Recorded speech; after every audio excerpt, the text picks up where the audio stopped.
drivers, start your reading. Motor Sim Racing Magazine is the first and only magazine dedicated to sim racing. Every month we'll be covering the hot topics around the world of sim racing. So if you're looking to be in the know, go to www.motorsimsracing.com. You will find articles from your favorite drivers, leagues, and other prominent people in the sim racing community. Want an update of your favorite league? We got it. Want to learn the basics on finding a perfect league for you? We got it. Want to know more about how leagues are run? We got it. So remember, when you want to know what's going on in the sim racing world, go to www.motorsimracing.com. iRacing, you wanted the best, you got them for abreast. Often imitated, never duplicated. The greatest show on dirt, the World of Outlaws.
Good evening, ladies and gentlemen, and happy Precision Season Opening Night to you all. Welcome to the Dre Broadcasting Network as we bring you live coverage from Daytona International Speedway. The Precision Racing League brings you the American iRacing Sunday Series sponsored by HighTorqueTexas.com. I'm your commentator, Sean Zulu, and I am joined by my good friend and producer, Dave Everly. How are you tonight, buddy? I'm doing wonderful. How are you doing, Sean? I am doing good too, thank you. Well, Dave, as usual, I am pumped. I am excited to start yet another season here with the Precision Racing League for season number 6. And last season we did crown a champion who was a rookie that season, season 5, and that was the 7 of Dallas Pataska. But this season he is the one car. As here at the Precision Racing League, they do give or reserve the number 1 for the previous season champion. But Dave, tonight we are racing at Daytona for race number 1. So start by telling us a little about tonight's race, please. Well, as you said, we are at Daytona International here for race number 1. Taking a look at our Dre Broadcasting Precision Racing League weather report. Looks like right now we have an air temperature right about 76, 77 degrees with a track temperature of 102 degrees, partly cloudy. The wind almost 4.5 miles an hour out of the southeast. And these drivers do have a 60% fuel limit. That is 60%. So they do have to pit at least once in order to be able to make it all the way. And by the looks of it, they just might have to pit twice in order to be safe. And yeah, like you said, the track temp is very high, 91 degrees Fahrenheit. So that will wear those tires out at a very, very fast rate. And this season we have 16 different race teams out there. We have 2-man teams. We have Jet Mechanic Motorsports featuring Sammy Holmes in the 4 and Eddie Hawks the 45. We have Ford Lane Motorsports featuring the 60 Colton Lane and the 95 of Jeffrey Ford. We have Big Block Sim Race Team.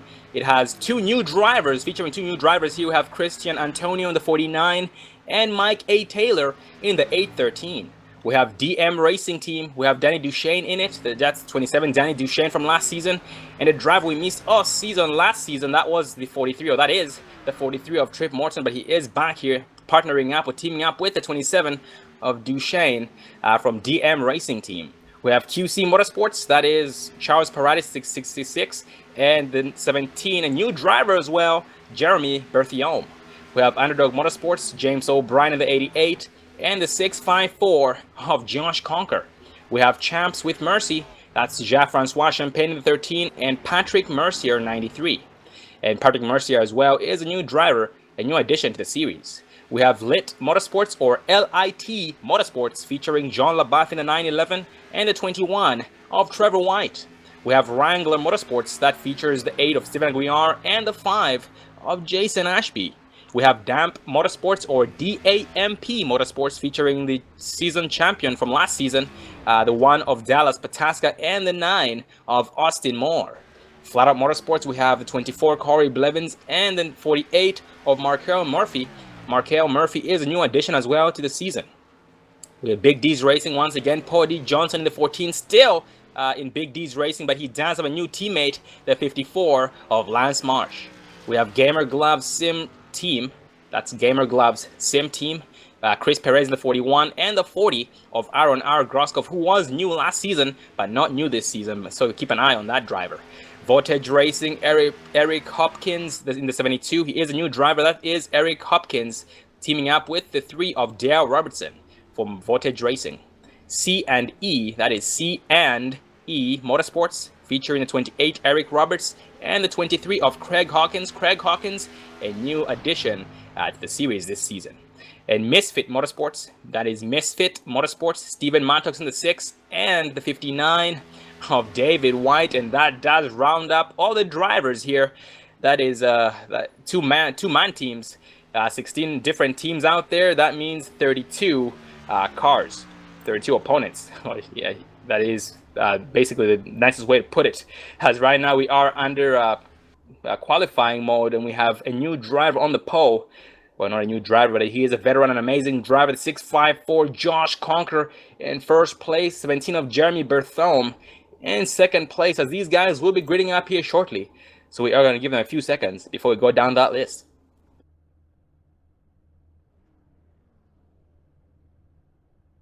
Well, Dave, just like last season, we did see a lot of new drivers, and those new drivers did end up bringing a lot of new competition here, a lot more strict competition. The Precision Racing League, like the 40 of Aaron Groskov and Dallas Pataska, who were doing an amazing job last season. And this season we have a lot of new drivers, just like I had pointed out. Mike A. Taylor, we have Christian Antonio, we have Jeremy Bertholm, we have Patrick Mercier. We need to keep an eye on these guys. But right now we are going to be going down this list. Once again on the pole we have the 654 Josh Conker, the 17 Jeremy Bertholm starting second. We have the 4 of Sammy Holmes third, the 66 of Charles Paradis in fourth. We have the 11 of Jason Ashby fifth, 21 of Trevor White sixth, 88 of James O'Brien starting seventh. We have the 813 of Mike A. Taylor starting ninth, the 3 of Dale Robertson ninth, the 8 of Steven Aguiar will round up the top 10. That 27 Danny Duchesne starting in 11th place, 95 Jeffrey Ford 12th. We have the 28 of Eric Roberts 13th, 49 of Christian Antonio 14th, 41 Chris Perez 15th. We have the 45 of Eddie Hawks 16th, the 93 of Patrick Mercier starting 17th, Big D's Racing's own Paul D. Johnson the 14th starting 18th, 59 David White 19th, the 913 of John LaBeouf 20th, and that will round up that top 20. 13 Jean-Francois Champagne starting 21st, the 1 of Dallas Pataska defending champion 22nd, the 60 of Carlton Lane starting 23rd, 24 of Corey Blevins 24th, that 5 of Austin Moore 25th, 54 of Lance Marsh 26th, 48 of Markel Murphy 27th, that 72 of Eric L. Hopkins starting 28th, and he will be the last car to qualify. The 6 of Steven Mattox, 29th. 40 of Aaron R. Groskov, 30th. All 92 Dean Stone being shown, 31st. 43 of Trip Morton, 32nd.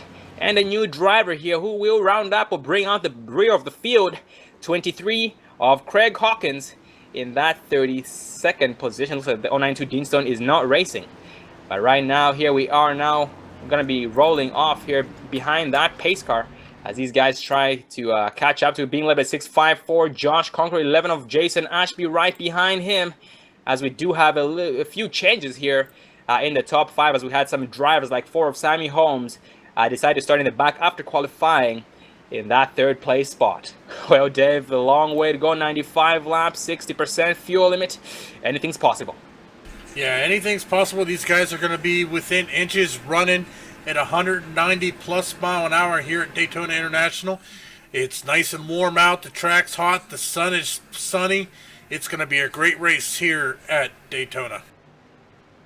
Oh, yeah, and these guys, these drivers here, these veterans, I should say, the drivers who were there last season, do have some new competition out there to look forward to. So it's going to be interesting to see all these new drivers, all these rookies put their hammers down to the floor and spank these veterans out there, as these guys do exit turns number 3 and 4. The 654 Josh Conger still holding pace speed. 11 of Jason Ashby getting close to his back bumper. 17 Jeremy Berthiaume leading the outside of the hill. 66 of Charles Paris. The green flag will fly this time by 654 Conger puts it down. 17 Jeremy caught sleeping quite a bit. But 66 of Charles Paris already on his back bumper.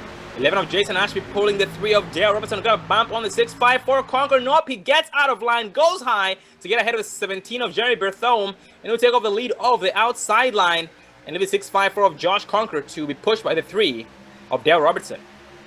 Yeah, it looks like that inside line is the place to be right now, but before long, that outside line is going to get faster. Just got to take a little time, put a little rubber down on the track, but it looks like they are running really good here. Meanwhile, we are still being led by the 654 of Conqueror, followed by the 3 of Dale Robertson and the 27 of Danny DeShane here running in that bottom lane, as it looks like that outside lane just is kind of stalling a little bit here coming out of turn number 4. Yep, outside lane doesn't have any life just yet. The 28 of Eric Roberts does jump up there to start leading the outsider to try and influence everybody else to follow him, but so far having no luck. But he does have somebody approaching. That is the 11 of Jason Ashby. Gonna give him a bump here on the exit of turn number 2, while putting the 17 of Jeremy Berthiaume. And Jeremy just right now just pretty much riding, not content with pushing the matter just yet. The 66 Charles Paradis does jump high to get ahead of the 28 of Eric Roberts. Yeah, the 17 of Jerome there, he's been around with PRL for a long time, just kind of new to the oval side, but he is doing pretty good here. He's holding his own there on the outside lane, as it looks like they are starting to get a little bit of a run here as they kind of group up there on the outside. They're starting to make their way back up towards the front. Yeah, Patrick C. Charles Price. Oh, they almost made contact. 93 of Patrick Mercer came up a little bit. They almost made contact, but were able to stay off each other. Great driving on these drivers' parts. And up front right there, we do have pretty much single file. 41, Chris Perez. 27, Danny Duchesne. The 3 of Dale Robertson. Well, David, it's only a matter of time before the 3 of Robertson starts overheating for pushing too long.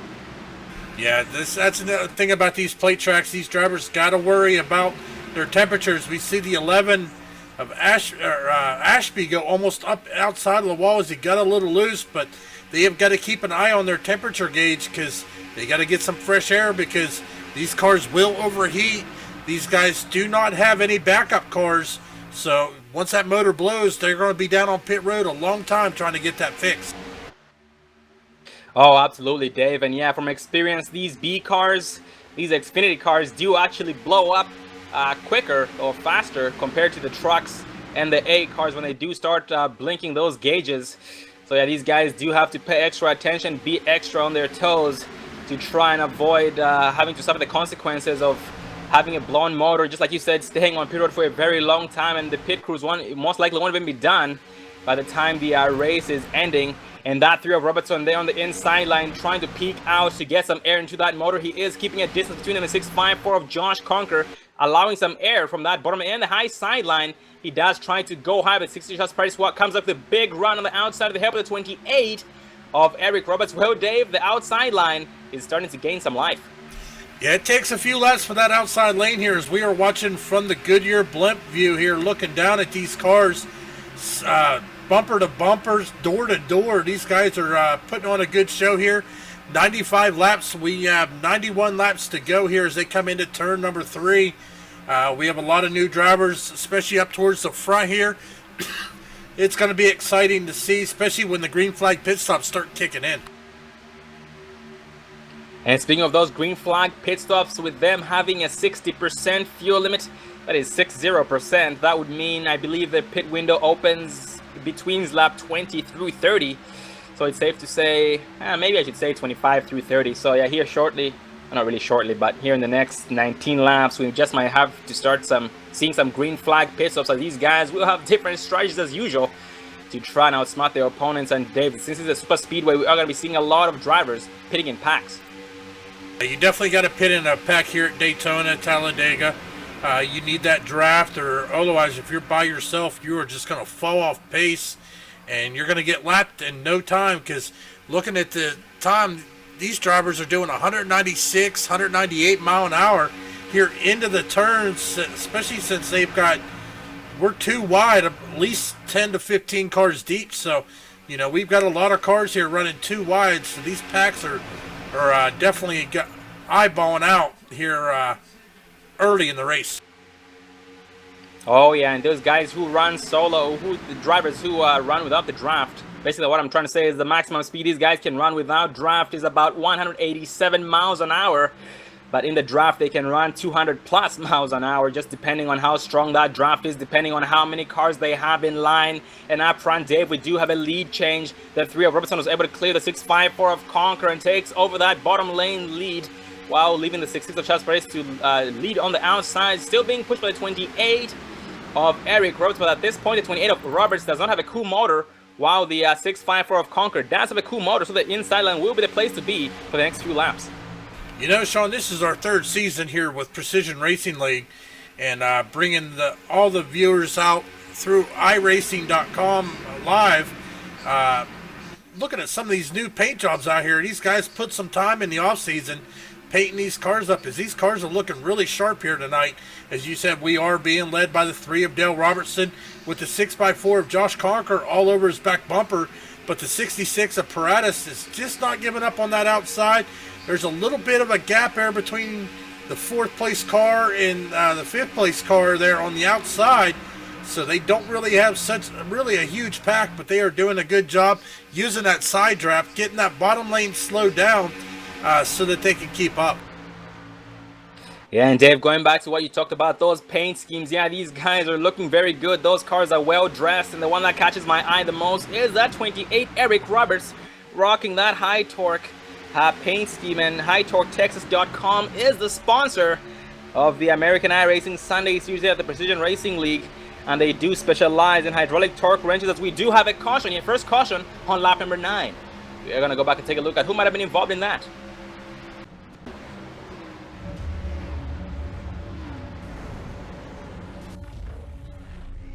Oh, the 911 John LaBeouf, heavy damage, heavy smoke on that machine. Looks like it involved the 911 of John LaBeouf and the 24 of Blevins. Let's focus on the 911 of John LaBeouf on replay. Well, as we go back to our replay, focusing on the 911 of John LaBeouf, looks like him and the 24 of Corey Blevins made some contact. Also, the 5 machine, and I can't see the other car, but looks about 3 or 4 cars. That looks like I think it was the 43 of Trip Morton also involved in that. That's highly unfortunate, but this is plate track racing. Absolutely, Dave. Highly unfortunate indeed. And man, the driver who got the worst end of that, actually 2 drivers who got the worst end of those deals, or that deal, the 911 of John LaBeouf smoking heavily as we speak, and the 43 of Trip Morton, and the 5 of Jason Ashby as well. As these guys do go down pit road to get some damage fixed. Just like you had pointed out, these drivers do not have any backup cars, so they are going to have a lot of work needed to be done by their pit crews. But going back up front, we are being led by the 3 of Dale Robertson, 654 Josh Conquer second. The 66 of Chaz Pratis third. The 28 Eric Roberts fourth. And the 27 of Danny Duchesne rounding up the top 5. And Dave, something tells me we are going to have a lot of drivers going down pit road. Yeah, they're going to come down here on the first caution as the 3 of Dale Robertson dives down onto pit road. He is pretty much going to be followed by everybody as they make their way down onto pit road for their first round of pit stops here at Daytona International.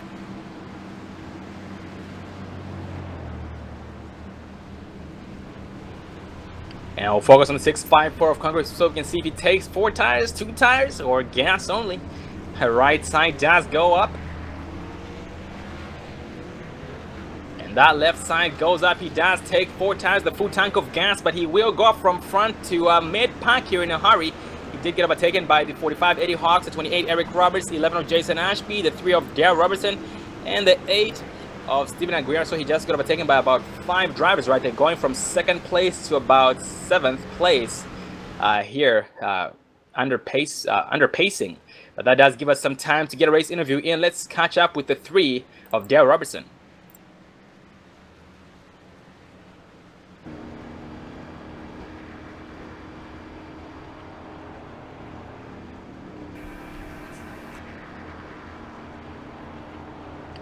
Well, ladies and gentlemen, we do have the 3 of Dale Robertson up here with us. Got a copy there, Dale?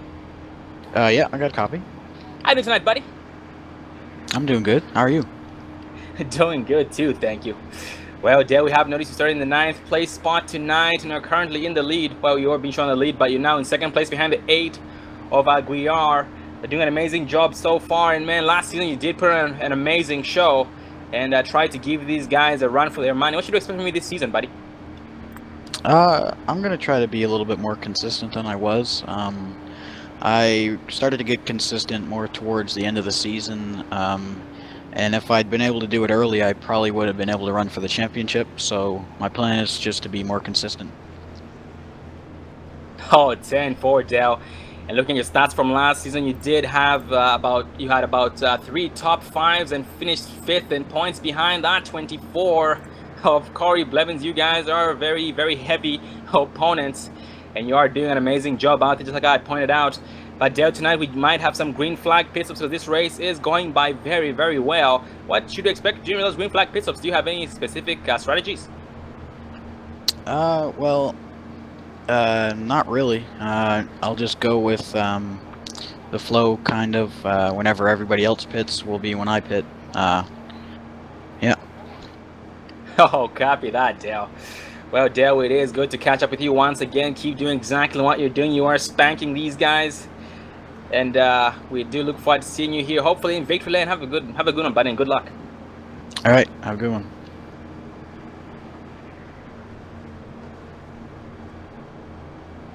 Well, ladies and gentlemen, that was the 3 of Dale Robertson. He just took the race lead back away from the 8 of Steven Aguiar. And right now we have the 11 of Jason Ashby now in 2nd place, 28 Eric Roberts 3rd, the 654 Josh Conquer 4th, and the 8 of Steven Aguiar. And Dave, unfortunately, we have lost a couple of drivers due to that incident there that brought out the caution. We have lost Aaron Groskov and the 911 of John LaBeouf, and we have some drivers on pit road right now who are very, very hurt. That would include the 5 of Austin Moore, who is rolling on the track right now. We also have the 43 of Trip Morton getting some damage fixed.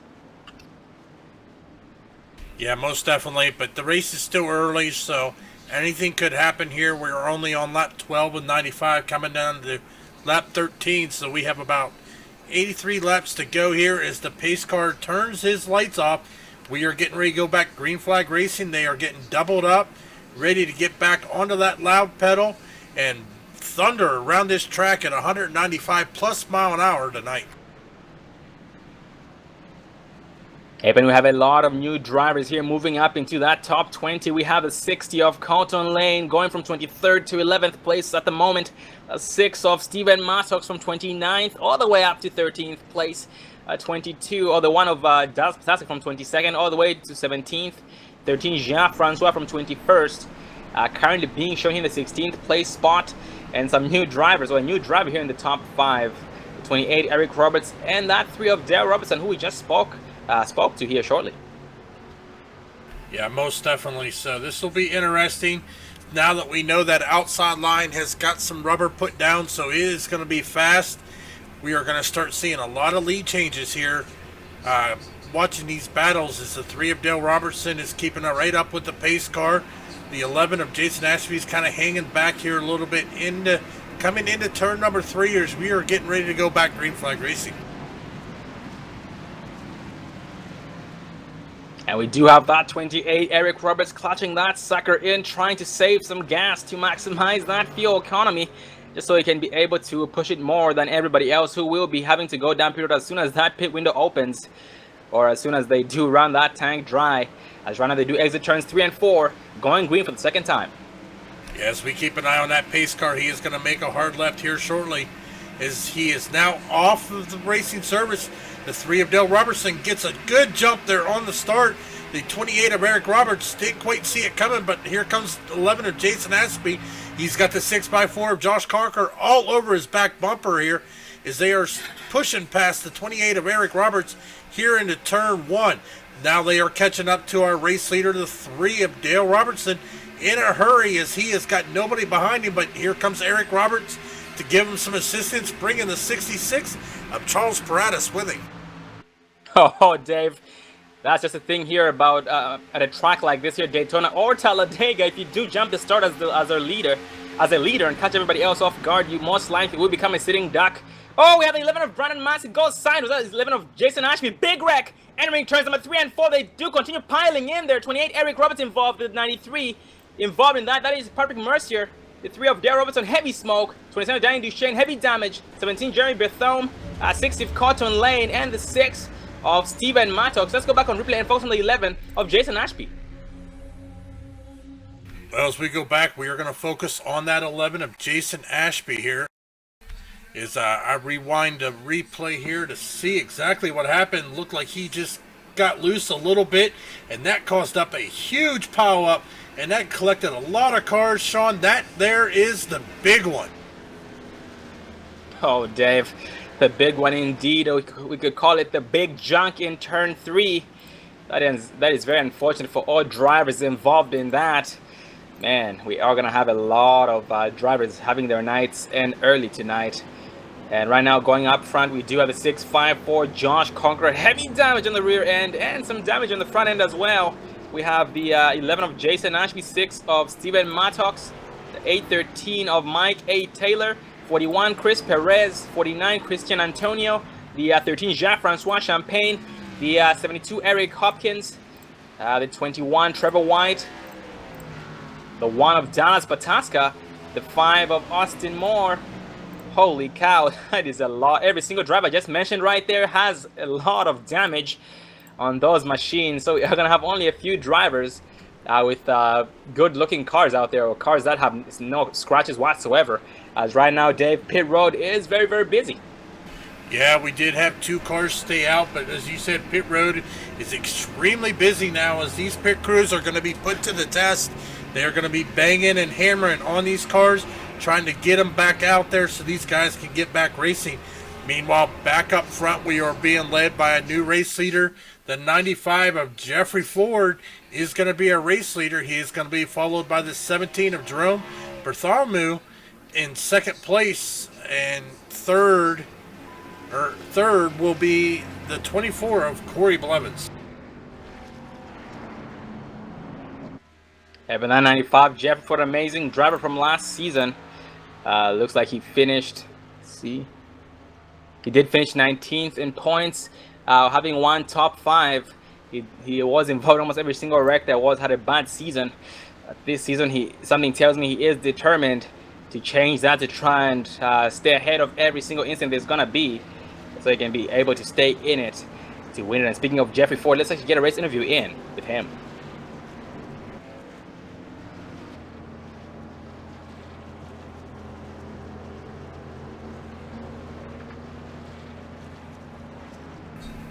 Well, ladies and gentlemen, we do have the honor of speaking with one of the survivors here, 95 of Jeffrey Ford. You gotta come up there, bud. I do, Sean, I do. How you doing, man? I'm pretty sure you're shaking there, but how's everything going? It was going good. We had a pretty good run here on the high line, and the top two cars in front of me went low. And then I was going to go with them, but then I said, I'll just stay up top. And it looks like it was a good thing that I did, because it looks like, from my point of view, it happened so quickly, but it looked like they got into each other, and all I saw was a bunch of smoke behind me.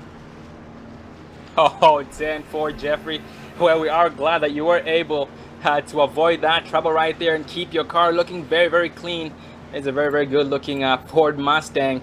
And Jeff, last season you did have one top 5, didn't really have the best season. We did notice that you were getting involved in almost every single wreck there was. But what's your plan for this season, buddy? This season, just to be consistent, and this season make all the races would be nice. I missed 3 of the last 4, which I was in the top 5 or 6, I believe, at the time I started missing them. But just be consistent and finish all the races this season. And for tonight's race, just try to stay up front. Oh, 10-4, that is a very, very good strategy, indeed, by the sounds of it. And anybody you'd want to bring with you to the front? Well, my teammate, I'm getting word from him, he got a little bit of damage in that last accident there. So hopefully he can get it repaired and good working order and get back up out front here with me. Oh, copy that, Jeff. Well, Jeff, it is good to talk to you once again. We are glad that you survived the big junk there entering turn 3. And we do wish you the best of luck. And as usual, make us proud, buddy. Good luck. Thank you, Sean. Well, ladies and gentlemen, that was the 95 Jeffrey Ford, one of the regulars here from last season and the season before that. He did finish 19th in points last season. And this season he is determined to change that and finish higher up and hopefully take the championship away from the one of Dallas Pataska, the defending champion.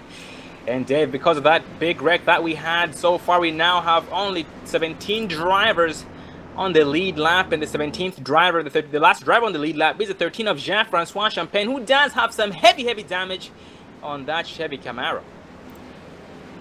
Yeah, most definitely. Sean, that was a big one. It was early, so maybe those guys can get back out, get back up to speed. But this track is a very aerodynamic track. Even in the draft, you got to have as much clean car as you can, because any type of damage can slow you down here at Daytona, even with just a little damage to the front end or the back end. Oh, absolutely. And all those guys who have damaged, their best bet is to have someone pushing them, because their cars won't be sucking up as well as they're supposed to, as opposed to when they have damage like they do. As right now, we are now back one to green, being led by the 95 Jeffrey Ford with a 24 of Corey Blevins right behind him.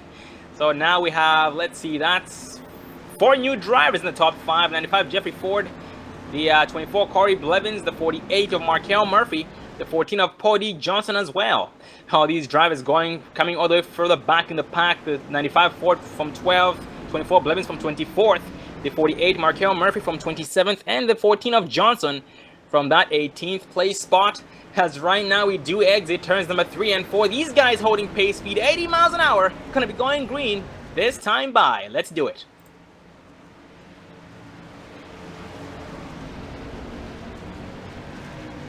These guys keeping a distance away from the lead of the pace car, dips off. That green flag flies. The 95 Ford puts it down to full. 24 Blevins trying his best to catch up to him. 17 Jeremy Berthiaume caught sleeping quite a bit, but 48 of Markel Murphy will assist him. Nope, he will not. He will leave him out to dry on the outside line, but not to worry. The 45 Eddie Hawks to the rescue of the 17 of Jerome. Yeah, they are getting that outside line move. Here comes the 8 of Steven Aguiar, also to throw his nose in there to give some help to that top line. Also, the 813 is Mike Taylor also there. And also, it looks like the 6 of Stephen Maddox also there on the outside lane. Looks like Jerome is getting a good push here as he's getting to the door of the 95 of Jeffrey Ford. Kind of little slow in. Corey Blevins is helping Jeffrey Ford. They're on the inside, but here comes that outside making a good run. The 95 of Jeffrey Ford tries to go high to block. They are going to take him 3 wide. The 17 of Jerome is going to get pushed out into that third lane and hung out to dry.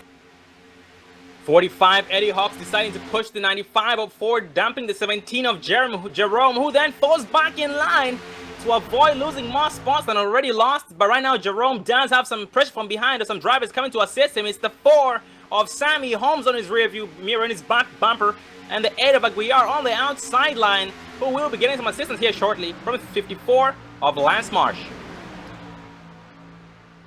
Yeah, that could have been a lot worse there for Jerome, but luckily he was able to drop down, as it looks like the 95 of Jeffrey Ford is being hung out to dry. There's nobody really outside. Well, never mind, that changed. Here comes the, looks like, I can't see what car that is, but they are up there, but I don't know if they're close enough to pick him up. And that 14 of Johnson and 45 of Eddie Hawks do take over the outside line, challenging that 48 of Markel Murphy and the 24 of Corey Blevins. And Corey Blevins last season had an amazing season in the beginning. He did lead, he was the leader in points for the first 7 to 8 races. But then all of a sudden everything went south, as he was getting involved in almost every single wreck there'd been, and was overtaken by James O'Brien and the 1 of Dallas Patascas. Right now, that 4 of Sammy Holmes catches the 45 Eddie Hawks to increase the momentum of the outside line. As outside line right now is a place to be. They are coming up to a lap car. They do take him 3 wide, 27. Danny Duchesne going another lap down. Yeah, they are stuck here trying to stay too wide. To me, Sean, it was a little risky there on the 95 of Jeffrey Ford to jump up there and try to block. That did cost him some spots there, but it could have been a lot worse. But these drivers are definitely good, definitely talented, as they are now here. Double foul here, as it looks like the 14 of Paul D. Johnson had a nose lead, but here comes the 24 of Corey Blevins. He is fighting back on the inside with that help from Markel Murphy in the 48 machine. Here comes Jerome to help assist on that outside as well, as they are trying to fight back on the inside. That 48, Markel Murphy trying his best to keep the 24 of Corey Blevins in the lead, but the 48 of Murphy has been pushing for way too long, and at this point he is definitely overheating, so he is trying to avoid blowing that motor up. And Dave, while we're at it, let's actually ride on the in car with 48 of Markel Murphy, just so we can watch him work.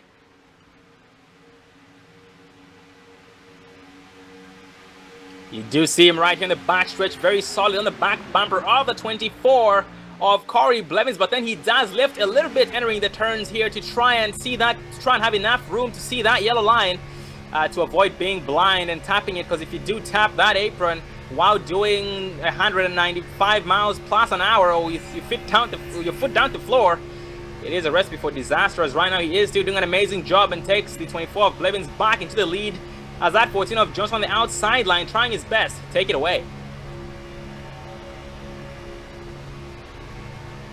And unfortunately, we do have some more drivers who've retired early for the night. That will involve the, Patrick Mercier, Craig Hawkins, and Christian Antonio.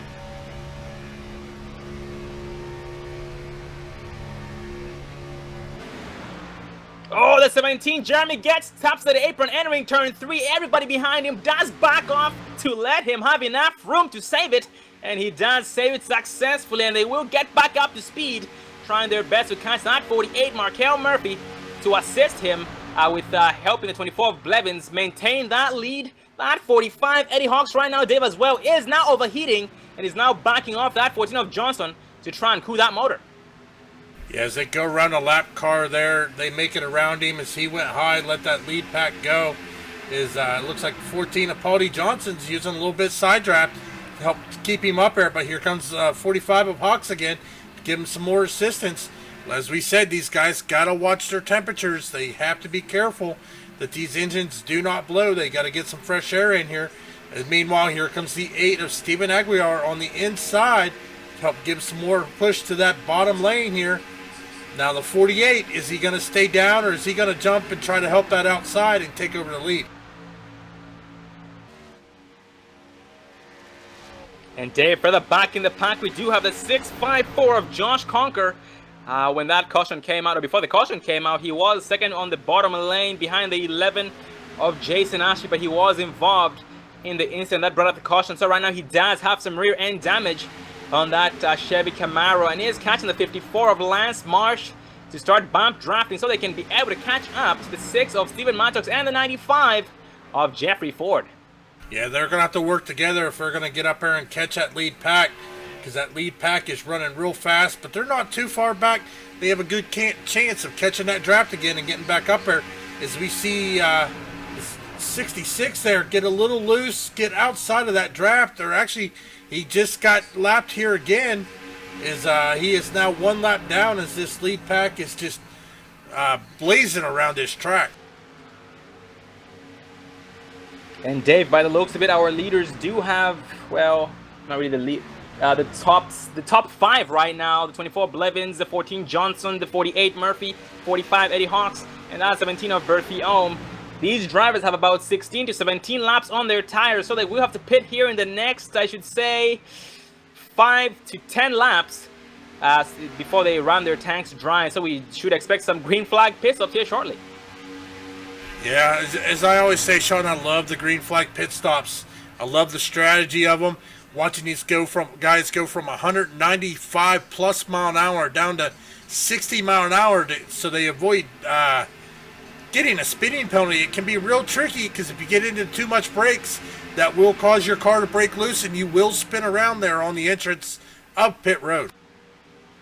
Oh, absolutely. And also I love those green flag pit stops as well, because we do see a lot of different strategies playing out. Some strategies do seem as though they won't work, but in the long run they do end up working out. So it is very, very interesting to see exactly how these guys calculate their fuel strategies. And right now I'm focusing on the 4 of Sammy Holmes. Sammy Holmes was running up there, but Dave, he has dropped back these last couple of laps. Something tells me he went on the bottom lane for a reason.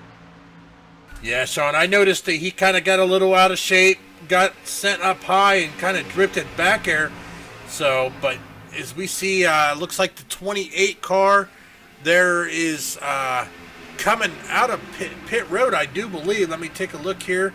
The 28 of Eric Roberts, no, he was just went down on the apron to let that lead pack by. And Dave, we do have a special guest going to be joining us. It's one of the fellow drivers here, the 3 of Daryl Roberts. How are you tonight, buddy? I'm good. Could be better though. I can only imagine, brother. You were putting on an amazing show. It's very, very sad to see your night end early, but man, we do look forward to seeing you again next week so you can redeem yourself and kick some butt and keep those guys behind you. Yeah, I hope so. As right now here we do have that 4 of Sammy Holmes catching the 6 of Steven Mattox, and this lead pack right now just keeps putting more and more cars a lap down or laps down. They're catching up to 27 of Dan Duchesne once again, who will be going one more lap down to be put 4 laps down. He does stay high to let them by. And Dale, you were one of the drivers who was racing out there tonight. How's the track feeling, buddy? I mean, it was feeling good for the time I was out there. It was easy to push, you know. Everybody was kind of doing good. Oh, copy that. And yeah, and Dale, the track temp is at 91 degrees Fahrenheit. Did you notice any unusual tire wear changes? Nothing different than really that I saw in practice. I mean, I was watching it the whole time. It was pretty normal. Oh, 10-4, that is very, very good to hear. As right now here, Dale, we are coming up to some green flag pit stops that will be occurring here shortly, because we do have these leaders being shown on about 21 laps on their tires, and I believe the pit window is from 20 to 30 laps. Is that correct? Something like that, yep. About 26 laps. Oh, copy that. So we should expect to see some green flag pit stops here shortly, as right now the 24 of Blevins trying to block the run on the outside, but so far no luck. The 14 of Pody Johnson will lead a nose. He does clear him, chops his nose off, leaves that 45 Eddie Hawks to lead the bottom lane or lead the middle lane, as they do take a lot of cars 3 wide to put them laps down. Yeah, and that was I was watching those 4 up there. That was almost a mess. I saw. Pretty lucky that they didn't wreck in front of the leaders. Oh, absolutely. Some great driving on these guys' parts.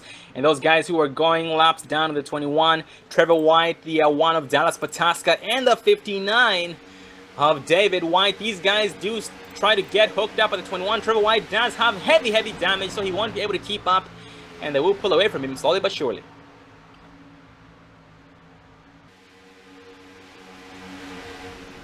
Going back up front here, Sean, we, as you said, we have that new race leader, the 14 of Paul D. Johnson, is the 45 of Eddie Hawks, now has the 95 of Jeffrey Ford behind him, trying to help within the outside. There's more of Sammy Holmes, and also the 54 of Lance Marsh, trying to give some life to that outside.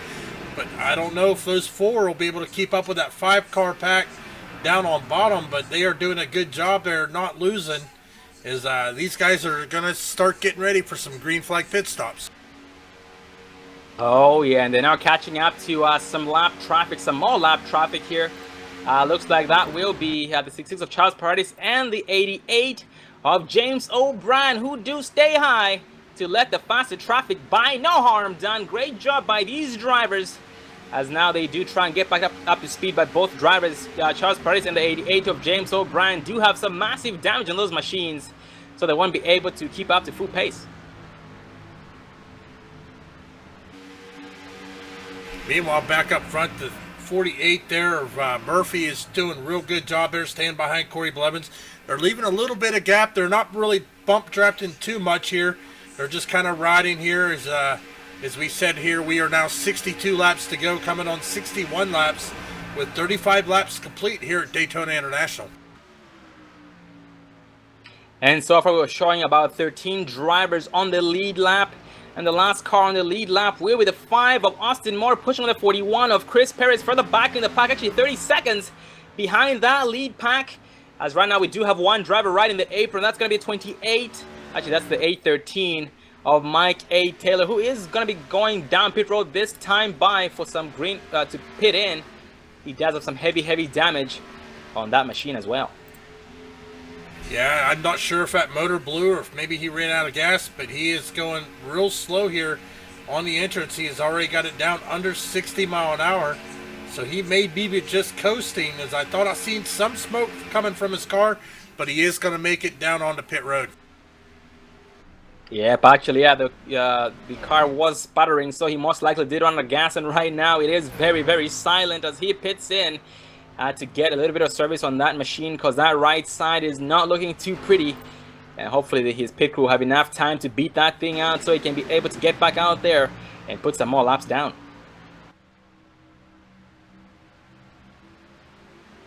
But going back up on the 45, Eddie Hawk still leads the outside with the help of the 95 of Jeffrey Ford, but so far they don't seem to have enough help on the outside. But 48, Markel Murphy, 17, Jeremy Berthiaume do back up to try and stay out of trouble or have enough time to react to anything what happened ahead of them. And that actually does affect the momentum of the run of that bottom lane, because the closer these guys get to each other, the more momentum they get at the same time, the more speed they gain because of it. And that 8 of Aguiar will catch up to the 95 of Jeffrey Ford, and the momentum will increase. Yeah, and I was actually surprised to see that Eddie and Jeffrey up there, they were holding it, and then they could bring the run all the way up to the front with the help of Steven. It's just really interesting how that can work, that 3 cars can match an entire lane on the bottom. Oh, absolutely, yeah, that looks like that third lane on the, that third car in line does help that middle car keep up with the lead car, therefore keeping that momentum real strong and increasing those speeds. And actually what I like about that outside line, Dale, is that you do get a lot of big runs exiting turn 2 and 4. Yeah, and those runs are really important, especially on the last lap. I remember last season I finished second, but right behind me it was Sammy and old Justin there. Coming down to the finish, they were side by side, and it was pretty much dead even. And it was all because Sammy was able to get that run. It's really important to get that run. Oh, very important indeed, yeah. You have to really time it right. As right now, we do have some drivers peeling off to go down pit road. We do have the 24, Corey Blevins, 14, Paul D. Johnson, 48, Markel Murphy, 17, Jeremy Berthiaume did overshoot his entrance in the grass right now. No harm done, but no harm done to anybody, but he will lose a little bit of time because of that. But he does end up making it into the pit, onto down pit road. But by the looks of it, he did miss the pit entrance cone, so he most likely will be penalized because of it. Yeah, that's unfortunate, but he's been doing good. He surprised me a little bit. I always know him as a road racer, but he's doing good today. And ahead of him, we did have some drivers exit pit road. 54 Lance Marsh, 654 Josh Conker, 24 Corey Blevins, 48 Markel Murphy, and that 14 of Cody Johnson, who does beat all the drivers off pit road. And these guys actually space out quite a bit, so they will have to back it up to each other to hook up to avoid losing more time. Looks like our current leaders are coming down onto pit road there. Eddie Hawks, Jeffrey Ford, Stephen Aguiar, as we have a caution. We got a caution, yeah. I'm going to go check what that's for. It looks like 654 Josh Conker was involved. He was spun out sideways. Let's focus on 654 of Josh Conker on replay.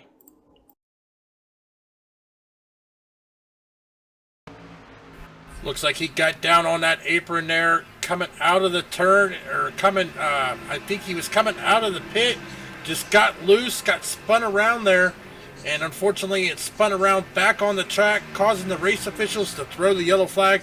Only car involved. Yeah, and I can attest that that apron is really slick. It's hard to drive on that sometimes. And that was some great driving on 654 of Josh Conker's part to avoid getting it back out onto the track into ongoing traffic, because that would have been a disaster. Them doing about 195 plus and him doing less than 150. That is a recipe for disaster right there. Well, ladies and gentlemen, we are going to take our first commercial break of tonight's race so you guys can get some refreshments and some popcorn as well. We'll be right back, so stay tuned.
Don't let your first date be your last. Visit People Against Distracted Driving at PADD.org.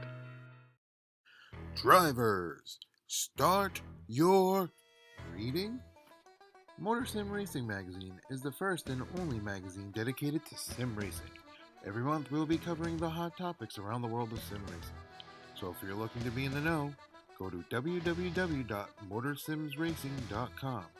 You will find articles from your favorite drivers, leagues, and other prominent people in the sim racing community. Want an update of your favorite league? We got it.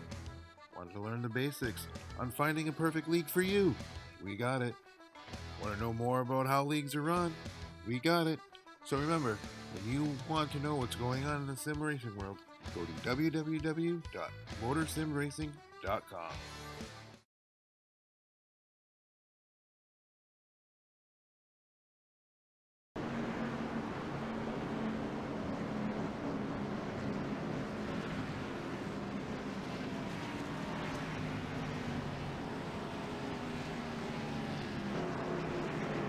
Welcome back, ladies and gentlemen, to the Precision Racing League American iRacing Sunday Series, sponsored by HighTorqueTexas.com. That is HighTorqueTexas.com. Spelling of that is HyTorqueTexas.com, and they do specialize in hydraulic torque wrenches. Also want to thank Jean-Francois Champagne and 14 of Cody Johnson as well for making this all possible. But going back here, once again, I am your commentator, Sean Zulu, being joined by Dave Everly, who is our producer and a special guest tonight, the 3 of Dale Robertson. We are here at Daytona International Speedway, and up front we are being led by the 4 of Sammy Holmes here on lap number 42. 54 Lance Marsh being shown in second. Well, that just changed. We now have a new leader, the 14 of Cody Johnson. 54 Lance Marsh in second. We have the 95 Jeffrey Ford third.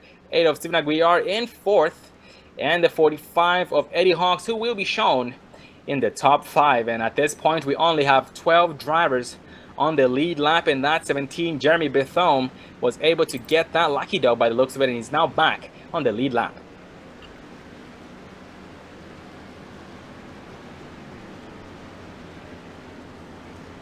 And at this point, every single driver has pitted in, so they do have less than 5 laps on their tires.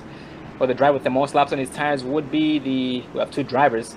We have Paul D. Johnson and 54 of Lance Marsh. That is currently our top 2. And behind the pace car, we do have some drivers who will be getting the lucky dog or getting the waiver rounds once we go 1 to green. That will be 28 Eric Roberts being shown 23rd, 13 laps down. And 654 Josh Conker being shown 1 lap down here in that 13th place spot. And we will be going back to 1 to green this time by. Yeah, and we're almost starting to get almost to the halfway point with 53 laps to go here at Daytona International for the opening race of Season 6 for the Precision Racing League. So, I mean, we're going to have a lot more exciting races here every Sunday night on Dre Broadcasting Network. Also can be found live on the iRacing.com/live, the iRacing portal. And if you guys would like to be a part of this action here, check out the Precision Racing League on iRacing. That is Precision Racing League PRM. In order to be a part of this amazing series here, they do run every Sunday night, and they do have more than one series. They have road series and other oval series as well. So you can join either one, or you can join every single one based on your preferences and how much time you have. As right now we are back 1 to green, being led by that 14 of Paul D. Johnson. 54 Lance Marsh leading the outside of the help of the 95 of Jeffrey Ford, actually no, the 8 of Stephen Aguiar. 95 Jeffrey Ford will start second place in the bottom lane, technically in that 3rd place spot.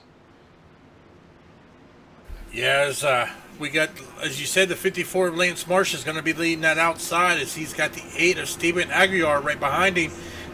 That outside line has been doing really well here tonight. As we can see, 3 or 4 cars can actually race against 5 or 6 on the bottom lane. So it'll be interesting to see here, as we only got 12 cars here on the lead lap after an early big wreck here. But these guys are doing a good job at racing it out the rest of the way here. But these drivers know they want to get out there and get as many points as they can, because the season really is not that long, Sean. Oh, not that long indeed. And yeah, Dave, it's safe to say that that wreck we saw, that big one we just saw it there, the big junk in turn 3 a couple of laps back, that will be the biggest wreck we're gonna see, because right now we do have less than half the drivers on the lead lap, and more than half the drivers are a lap down or more, and actually a lot more other drivers have retired early. As right now we do exit turns 3 and 4, going green for this time by, and let's do it. Pace car is now off as these guys are getting ready to go green flag. The green flag flies. 14 of Paul Johnson gets hard on that throttle. 95 of Jeffrey Ford there. Looks like he was sleeping a little, but here comes Lance Marsh with the help of Stephen Aguiar, as they are making a good move here on that outside lane here, as they are now coming into turn number 1. And we do have a new driver here in the top 5, 26 of the 6 of Stephen Mattox from 20. Oh, we have the 48 Markel Murphy, who got into the wall there. He got shuffled out quite a bit, and the caution will fly. Let's go back and take a look at who might have been involved in that. Looks like it happened in between turns 1 and 2. That might have been involved. The 654, nope, the 66 of Charles Paradis was involved in that. And also the 654 of Josh Conker. Let's focus on the 66 of Charles Paradis on replay. Well, as we roll back the replay here and take a look at the 66 of Charles Paradis here coming into turn number 1. He is running that outside 654. Josh Conker is right behind him. Oh, it looks like maybe a hook or just got a little loose there. And looks like the 4 Sammy Holmes might have made a little bit of contact, not too much. But Charles Paradis is able to get it back around and get it back rolling here, bringing out another caution here tonight, our 4th caution here at Daytona International. Yeah, and it looks like Corey Blevins got spun out after the caution came out. I don't know what happened there. Just saw that happen. I think someone may have been checking off their tires or whatever. Yeah, but if you wanted to go take a look at that, that just happened, yeah, right after the caution came out. Oh yeah, but it looks like he did get hooked from behind, because they were checking up after that caution happened. They were checking up to try and see exactly what happened, and that is exactly what happened to him. But no harm was done to him. He didn't smack anything. He was able to save it. So that was definitely some great driving on his part. Yeah, the question is who's going to get the lucky dog? Who's going to get the wave around right now? Josh Conker, I'm not sure if he is going to get it, but he is the first car a lap down as we wait to see who gets the lucky dog as we have cars multiple cars lap down as they are battling trying to get those laps back. Yeah, and the 654 Conquer might not be. He might be the next car in line for the lucky dog, but most likely won't get it since he was involved in that incident there that brought the caution. So that just might pass it on to the next driver in line, which will be the 60 of Cotton Lane. And yes, Cotton Lane puts it down to floor second gear. He does get around the field, and we'll be back to one lap down here on lap number 45 on his and since he is 2 laps down, but for the leaders he will be on lap number 47. Well, this is interesting, Sean, but the 95 of Jeffrey Ford, the 45 of Eddie Hawks, Stephen Maddox, and Stephen Aguiar, and also the 17 of Jerome Bartholomew, all decide to stay out and not pit. Meanwhile, everybody behind them, it looks like they have pitted, as the 14 of Paul D. Johnson has pitted, the 54 of Lance Marsh, Chris Perez, Austin Moore, Sammy Holmes, and Corey Blevins all come down on the pit road for service. Oh yeah, that just comes to show that just might mean they just might have some strategy. Maybe they might have to pit one more time, while everybody else who just pitted might have to go down a couple of more times, or one more time than they will have to, just so they can be able to make it all the way. So that just might be a strategy. It's going to be interesting to see exactly how that plays out. And unfortunately, we do have some more drivers retiring for the night. We have Mike A. Taylor, Eric L. Hopkins, Eric Roberts, and Trevor White. All those 4 drivers retiring early for tonight. But that does give us some time to get a race interview in. So let's focus on one of the new drivers here this season. Let's focus on the 48 of Markel Murphy.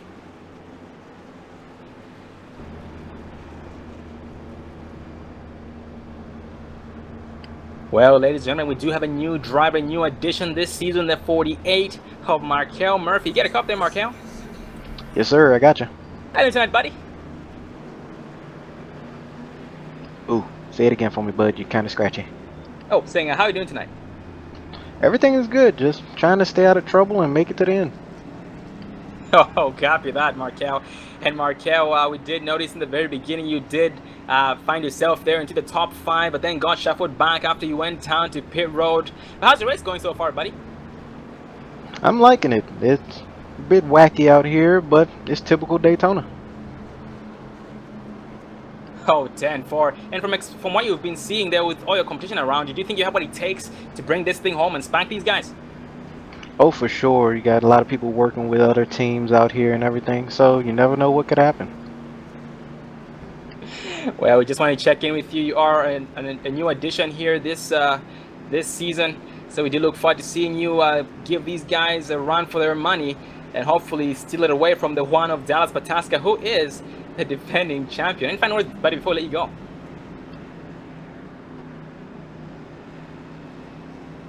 Uh-oh, couldn't hear you. Spider was talking.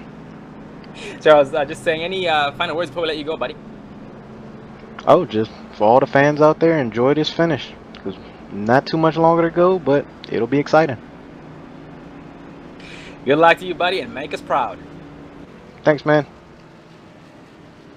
Oh, that was the 48 Markel Murphy, currently being shown in the 8th place spot.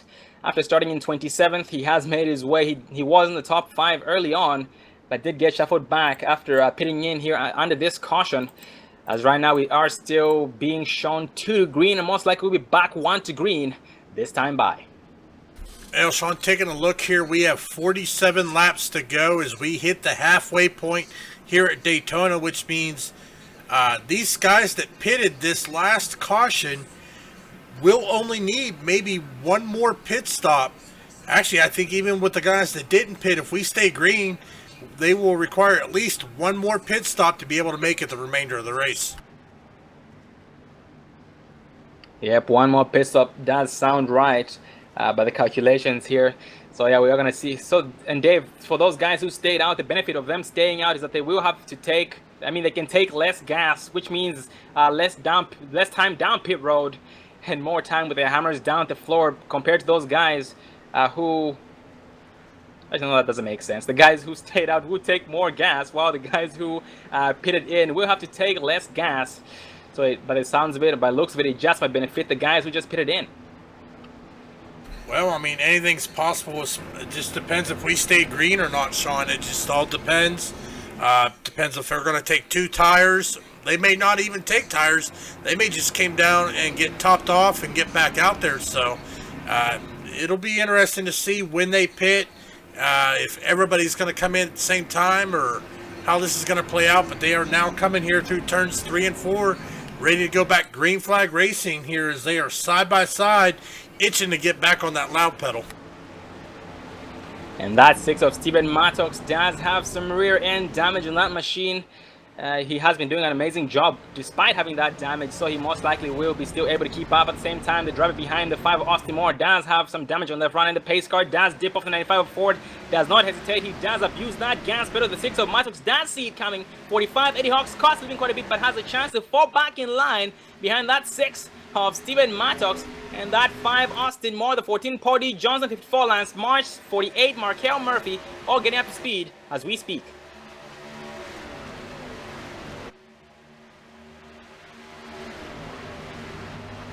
And after racing tonight here at Daytona, do you think should have done anything? Do you think should have done anything differently, or was everything as planned? Well, especially on the restart, you guys would have seen I jumped it a little bit too fast, and that allowed the 2 that eventually caused the wreck to get in front of me. And really, if I could have gone on green, I probably would have been able to avoid that. That's the only thing I'll most likely do different for restarts now. Oh yeah, and we did talk about that when we saw you jump that start. We did talk about how at a super speedway like this, you do usually become a sitting duck. And just like you had pointed out, you did end up losing a lot of spots because of it, which did put you in the middle of that big mess of the big junk. Entering turn 3 and looking at the 45 Eddie Hawks, he does jump high with the 14 of Paul D. Johnson on his rear end, while the 6 of Mattox still all over the back bumper of the 95 of Jeffrey Ford.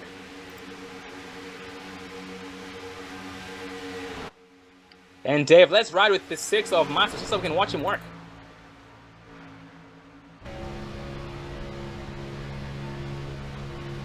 Well, as we ride on his in-car here, you see him get to the bumper of Ford. But meanwhile, there on the outside, you see the 45 of Eddie Hawks come down, do a little side draft on him, as he is getting a good run here through the dog leg coming into turn number 1. And that 6 of Mattox does seem to be keeping a distance between him and the 95 of Ford, or maybe... Oh, the 45 Eddie Hawks! Oh, 95! They do make contact. 45 spins way off the track.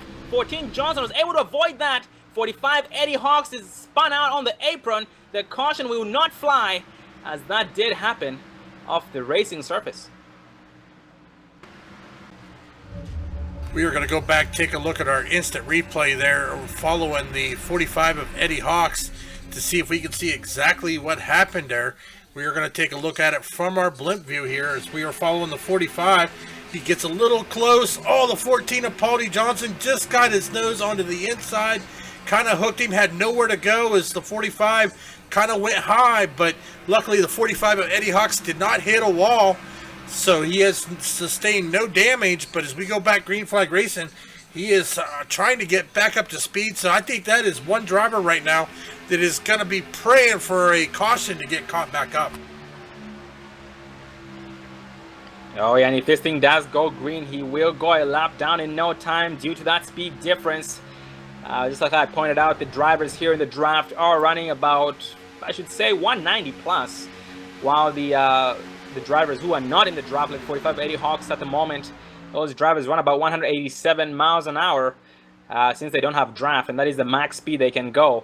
As going back up front right now, the 8 of Aguiar does jump high to assist that 14 of Paul D. Johnson, who will then try and push him, as the 24 of Corey Blevins and the 6 of Mattox do try and side draft the outside line. 95 Jeffrey Ford tried to get to block the outside, but the 8 of Aguiar and the 14 of Johnson do propel past him, and the 24 of Corey Blevins will follow. Yeah, they nearly put him in the middle there. That would have been a bad story for Jeffrey there. Yeah, it would have been a bad story indeed. He would have gone from front to back in a hurry. And yeah, we did see he did the exact same thing towards the very beginning, and it didn't really work out as they did try and take him 3 wide. He did lose a lot of spots because of it, but right now he's now trying to set up the 8 of Aguiar, trying to just pretty much get around his back bumper, trying to convince the 6 of Mattox to follow him.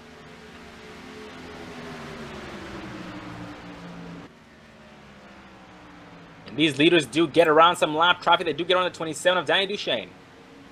And 2 cars hopped out. Looks like they're going to make a move. That's the 95 Jeffrey Ford, the 6 of Steven Mattox, getting past that 8 of Steven Aguirre, but not to worry. The 24 of Corey Blevins to the rescue of the 8 of Aguirre with 14 of Cody Johnson on his rear end, and they will propel past those 2 cars on the outside line as the 2 cars, the 6 of Mattox and the 95 of Ford, are not hooked up, and they have less speed because of it.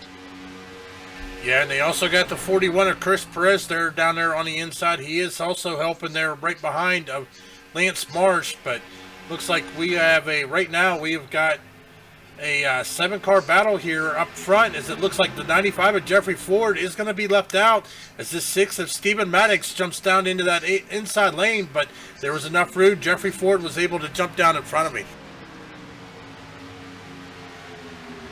And we have a car lagging back for the back in this pack. 54 of Lance Marsh trying his best to hang on to the draft of the 41 of Chris Perez. And looking at the 54 of Marsh, he does have a very, very good looking car out there. A very nice looking Ford Mustang. No damage, not a single scratch on it. So he is pulling that 41 of Perez here in a hurry as they all get around the 88 of James O'Brien, putting him 1 more lap down to put him 12 laps down. Well, with just 39 laps to go here, it looks like, looking at the last time these guys pitted, we've got about 10 to 15 laps before these guys will start pitting.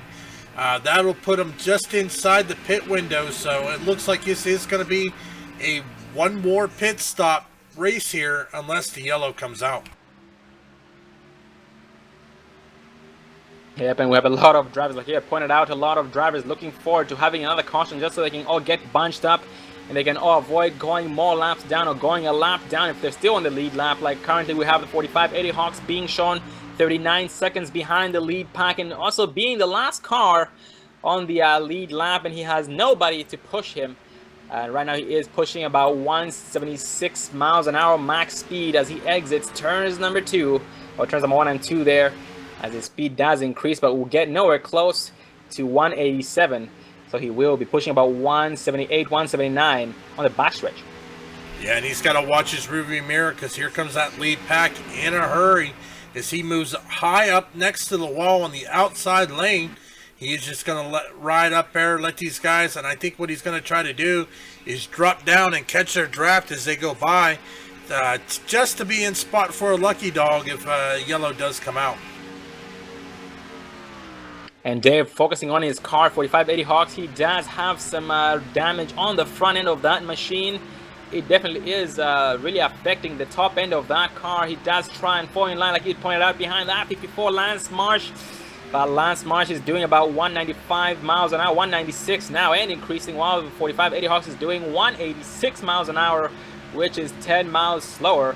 But Eddie Hawks is now doing about 190 miles an hour. Will he be able to keep up? No, he will not unless 54 of Marsh backs up. Yeah, and I think he's too far back to really be able to drop back and pick him up. Lance Marsh is making a run here on the 41 of Chris Perez, trying to get to that outside to give them help for Perez and Johnson, but he is just kind of riding. It looks like he is getting a little closer to him, but I think he's kind of holding back here just in case something happens. He is in a good spot as we are now 36 laps to go. And looking at our pit times here, or looking at the window, we have the 95 Jeffrey Ford and the 8 of Steven Aguiar, or the 6 of Steven Mattox, sorry. These 2 drivers have 21 laps on their tires, while everybody else has less than 15 so far. So we should expect 95 of Ford and the 6 of Mattox to be the first 2 drivers to go down pit road for their final pit stops of the night. And they do actually catch up to some lap traffic, the 4 of Sammy Holmes and the 66 of Charles Paredes, who do stay high to let the faster pack by. Yeah, most definitely here is this lead pack is getting closer and closer to those green flag pit stops. It looks like this front pack is all single file right now as they are getting around the 17 of Jerome Bartholomew, who is currently 3 laps down. Look at the car of the 17 of Jerome. He doesn't have too much damage on that machine. So if these guys do pick him up, he might be able to keep up with them, because right now he is doing about 179 miles an hour exiting turn number 4, but the 54 of Lance Marsh is way too far ahead of him, so he is out of that draft. And his best bet is for the 66 of Charles Paris and the 4 of Sammy Holmes to catch up. But 4 of Holmes and the 66 of Charles Paris are pushing about 164 miles an hour, which is 20 miles less than the 17 of Jerome. Yeah, it looks like the 17 Ford Mustang Precision Racing League Ford Mustang there, it's got some damage there right by the right front wheel, so he does have a little damage up front, but the rest of the car looks pretty clean.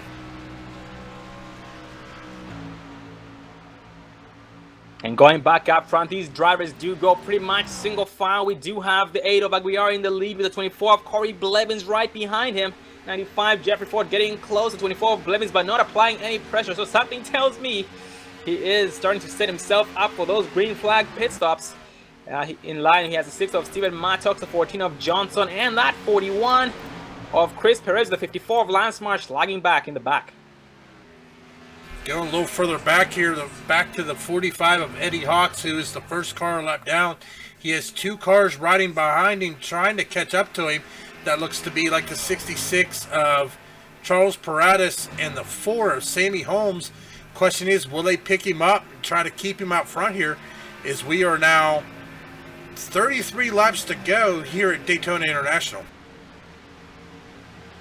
Yeah, and Dave, speaking of 66 of Charles Paradis and the 4 of Sammy Holmes, these guys, they're pushing each other, but they're still just doing about 165 miles an hour max, so then there's no way they're going to catch up to the 45 Eddie Hawks, because Eddie Hawks is being able to push about 180 on the straightaways.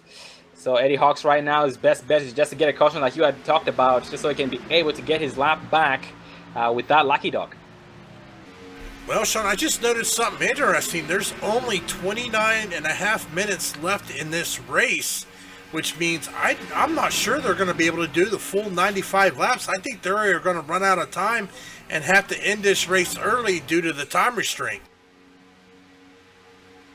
Yeah, that is a possibility, as we have 32 laps remaining in this race. Just like you said, 29 minutes left, and these guys are running about 45-second lap times. So they just might be able to make it if we go green, but if we do have a caution, it is likely, or it is possible, to end this race due to time. Meanwhile, looking up front, the 24 of Corey Blevins got a good run on the outside, was able to clear the 8 of Stephen Aguiar, but He's gonna come back, yeah. Aguiar jumps out. Looks like we are going to go 3 wide here up front with the 95 of Jeffrey Ford, and nobody helping the 8 of Aguiar or Ford is they are running 3 wide here with just a few laps, but looks like there's a little bit of room there between Paul D. Johnson, but Jeffrey Ford is going to drop back in behind Stephen Aguiar, trying to give him a push on the outside. And what I had noticed about the 14 of Johnson, when those guys went 3 wide, 24 Blevins, 8 of Aguiar, and the 95 of Jeffrey Ford, the 14 of Johnson and the 41 of Perez did back off. They let off the gas to let it just cycle out. They didn't want to take a part in it, but right now they do now come close to the back bumper of the 6 of Mattox, while side by side of the 95 of Ford and the 8 of Aguiar. Well, looks like the 8 of Aguiar is going to go wide again. It's going to go back 3 wide. No, Ford is going to clear him. Aguiar is going to jump in behind him, so looked like they were going to go 3 wide again, but they took it back to 2 wide. Yep, that was 95 Jeffrey Ford pretty much taking back what was rightfully his, which was him staying ahead of the 8 of Stephen Aguiar, but right now he has the 14 of Johnson on his inside while pulling the 41 of Chris Perez. They do take 60 shots, but he's 3 wide. He does stay high, and they do get around him successfully. Oh, and Dave going on the track right now, the 4 of Sammy Holmes. His motor is not running. He just want to run out of gas. I think he blew up. I saw a little puff of smoke on the backstretch last time by. Yeah, Sean, I'm taking a look here. Sammy Holmes has only been out for about 16 laps. So I think I am going to have to agree with Dale. I think maybe he had a engine malfunction and that engine blew, so he is working his way down on the pit road here as we are now 29 laps to go here at Daytona International. Yep, and that's absolutely right. He did blow up from pushing 66 chest parties for way too long. And also, that's one thing to keep in mind here, Dale, is that, you know, when they do have front-end damage, like Ford of Sammy Holmes has front-end damage on that machine, it does really affect the cooling of those cars, and he did blow up. He most likely blew up without the gauges blinking. Yeah, and even a little bit of damage can blow up your engine, so you always got to be careful. Very unfortunate for the Ford of Sammy Holmes indeed, but we do look forward to seeing him redeem himself next week at Phoenix Raceway. But right now, going back up in 14 of Johnson and the 95 of Ford, challenging the 6 of Matos and the 24 of Corey Blevins. They do propel on the outside, and 95 Jeff Ford does back it down, falls in line behind the 41 of Chris Perez, in between the 41 of Perez and the 8 of Aguiar, leaving the 14 of Johnson out to hang and dry on that outside line. Something tells me pit stop's about to start kicking in here shortly. Here's an interesting fact. It looks like the 6 of Maddox and the 95 of Jeffrey Ford are now 30 laps on their tires. So it looks like they can pit anytime and be able to make it, as they have already completed 30 laps since their last pit stop for service. And by the looks of it, the 95 of Jeffrey Ford right now is backing it down here, exiting turns number 3 and 4. Will he be pitting in? Yes, he will. The 6 of Maddox does follow. And 5 Jeffrey Ford is getting hot down pit road. Let's see if he makes it. Oh my God, what a job. Well done. He does make it. Those tires were smoking heavily. Going down pit entrance, the 8 of Aguirre right behind him with the 6 of Steven Mattox, who almost overshoots his pit stop but was able to slow down in time.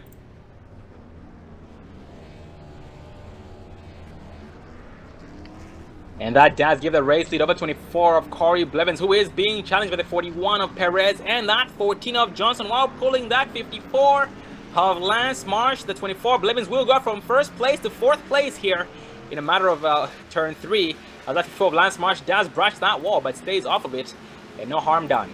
Well, the good thing is the 6 of Maddox, Jeffrey Ford, and Steven Aguiar do exit pit road together, so they are in a pack. As it looked like they all took 2 tires and a full tank of fuel.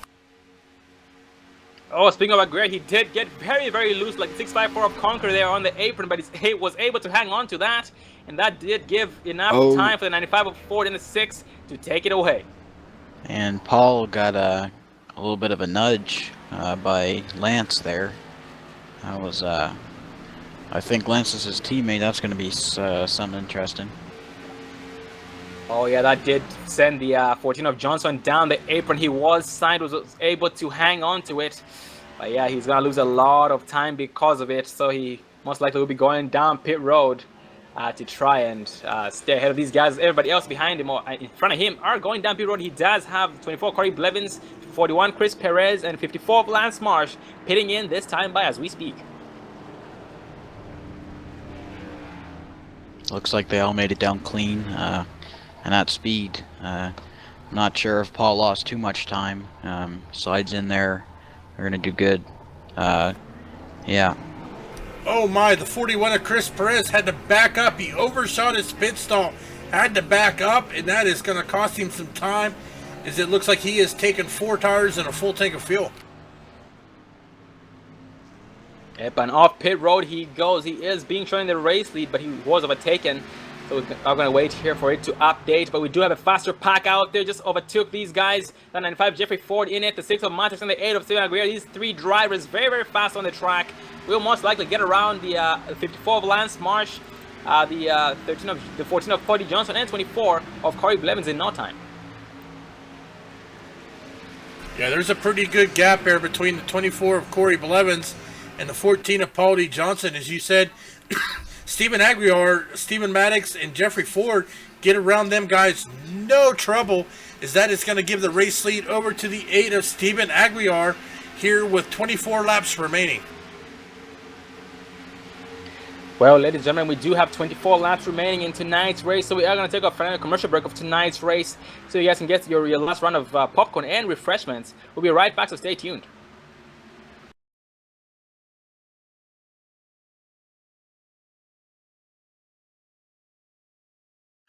Drivers, start your reading.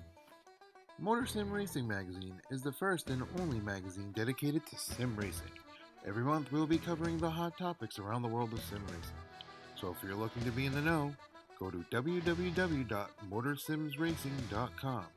You will find articles from your favorite drivers, leagues, and other prominent people in the sim racing community. Want an update of your favorite league? We got it. Want to learn the basics on finding a perfect league for you? We got it. Want to know more about how leagues are run? We got it. So remember, when you want to know what's going on in the sim racing world, go to www.motorsimracing.com.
Racing, you wanted the best, you got them for abreast, often imitated, never duplicated, the greatest show on dirt, the World of Outlaws.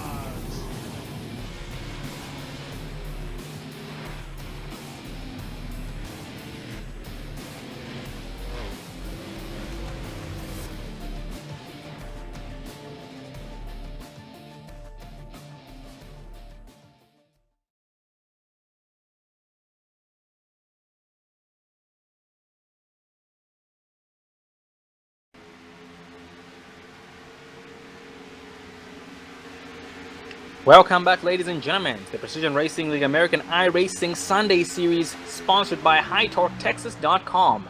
They specialize in hydraulic torque wrenches. I also want to thank Jean-Francois Champagne and the 14 of Johnson for making it all possible. But right now, the 14 of Johnson and 95 Jeff Ford do get side by side. They do door each other.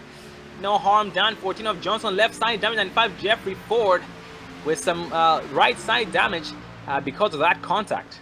And check out High Torque Texas. The spelling of that is HYTORC Texas.com. Well, currently in the lead is the 24 of Corey Blevins, 95 Jeffrey Ford being shown second, the 14 Porty Johnson third, the 6 of Steven Mattox fourth, 8 of Steven Aguilar in fifth, and that 54 Lance Marsh will be shown in that sixth place spot. Well, they are about to put another car lap down. They are catching the 48 of Markel Murphy, who is the last car on the lead lap. He does go high and let the leaders by, so he is going to go down a lap here as these leaders are all now back to single file racing. And also do get around the 88 of James O'Brien, who did let these guys by without a fight. He will now be going one more lap down, putting him 14 laps down. He was the champion of Season 4, but it hasn't been really working out as in Season 5. But this season he also hopes it's going to be a little bit different. He does bring his A game every single race, so we should expect to see a lot of him up front here in the upcoming races. But that 14 of Johnson right now trying his best to get around on the 8 of Aguilar to try and make the outside line work on his own, trying to set him up, but so far not being followed by anybody.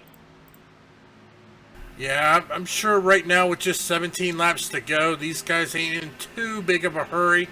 They're just kind of riding, but once we get to 10 to go, Sean, I think that's when we're going to start seeing a lot of 2 and maybe even 3 wide here as these guys battle here to win the season opener here at Daytona International.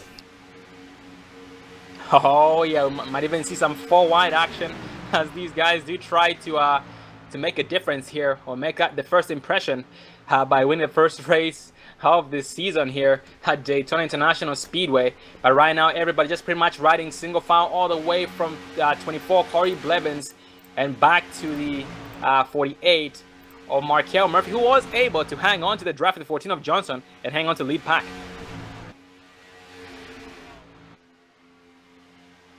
And Dave, that's just one good thing about having a clean car out there, is that you can be able to, you're gonna be able to hang on to the draft of the cars in front of you if you end up getting a lap down.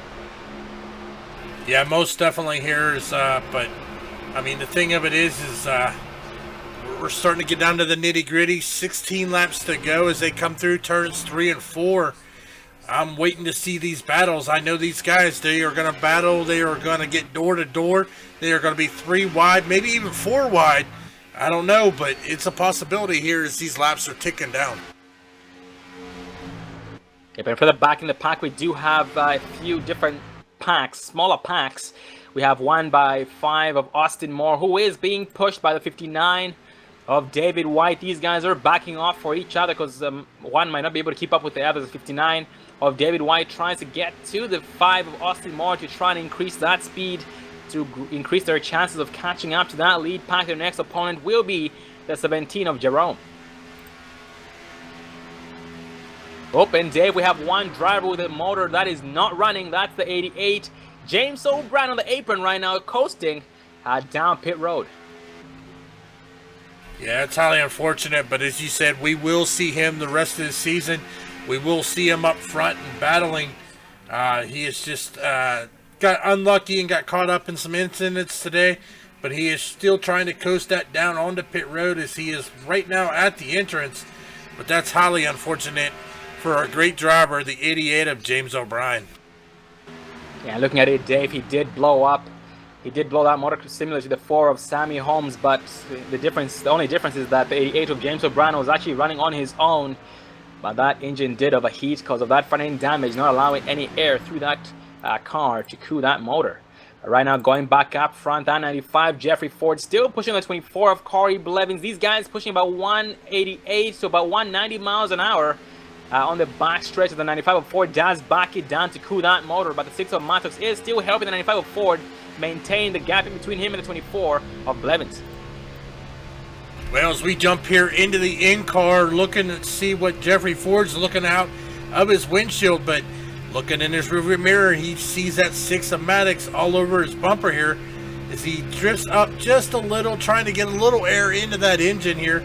Oh, looks like he is going to try to make a move on the outside, just has nobody following him, so he is just going up to get air and get jumping right back down behind the reader, the 24 of Corey Blevins.